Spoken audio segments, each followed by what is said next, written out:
I always like to share my story here with this because you may have surmised, I think I mentioned I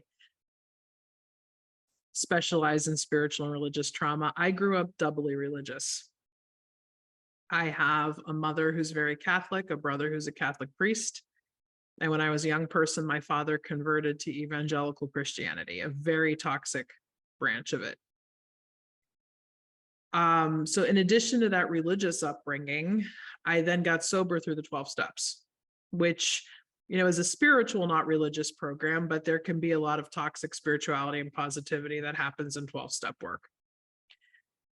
So my very first EMDR reprocessing session, because we had done the prep work, I got my diagnosis with the dissociative disorder, did very well with it.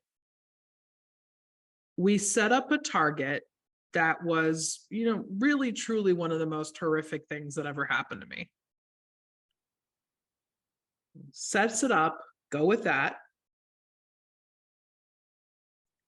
We take a breath. Janet, my therapist, asks, "What are you noticing now?" And I said, "Peace and love."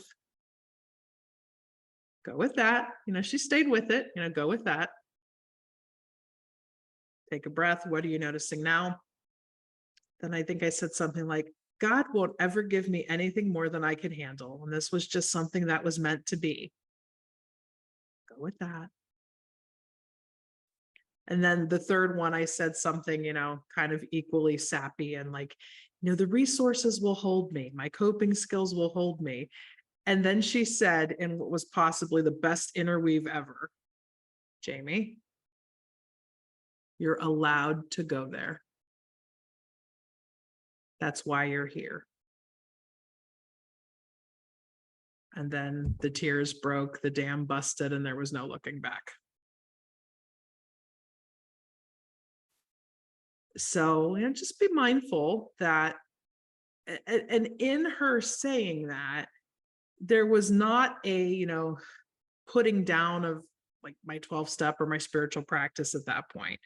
It was just an invitation to consider how those practices really were like, keeping me dammed up.